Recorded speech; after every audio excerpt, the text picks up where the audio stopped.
बिस्मिल्लाहिर्रहमानिर्रहीम। मैं हूं सुहेल राना। मैदान अरफात में वजीर मजहबी अमूर और उनका पिल्टू ग्रुप मैदान अरफात में पहुंच चुका है। और उनका खेमा देखें और आम हाजियों का खेमा देखें। ये वो लोग हैं जो इन हाजियों के 90,000 हुजाज के पैसों से हज कर रहे हैं। और दूसरी तरफ जो 11 लाख हजाज गए हैं उनको भी मैं वीडियो में दिखाता हूं। और ये वजीर साहब और इनका ये पिल्टू ग्रुप, रिश्तेदार और ब्यूरोक्रेट, ये सारे शामिल है। इनका खेमा देखें।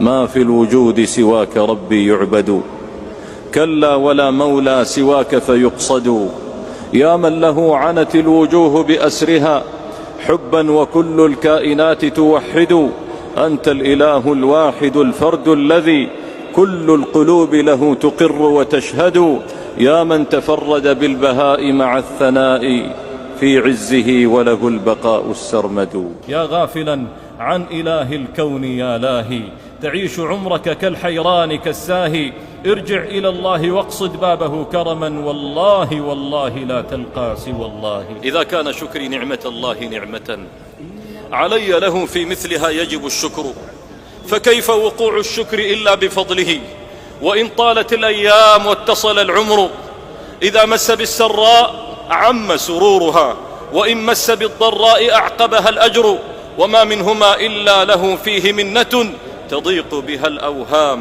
والبر والبحر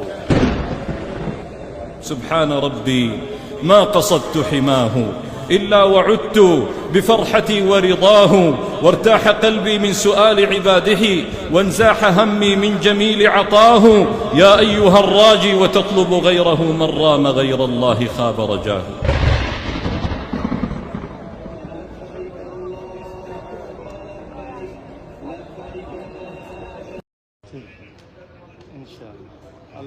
اللہ کی مدد مولا ابراہیم انک حمید مجید۔ یہ جی الحمدللہ ہمارا مینا کا کیمپ ہے جی۔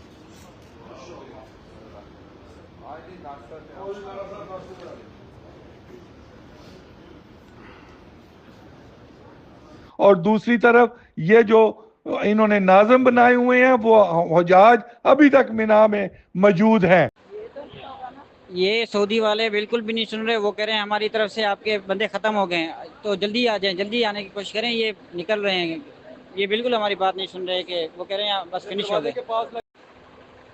آپ سب سے گزارش ہے جلدی باہر آ جائیں، جلدی آ جائیں۔ سعودی والے بالکل بات نہیں سن رہے ہماری۔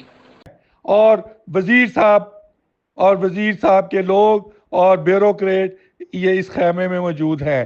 آپ تفصیلات کے لیے عرفات سے بادبان نیوز کو فالو کرتے رہیں۔ شکریہ۔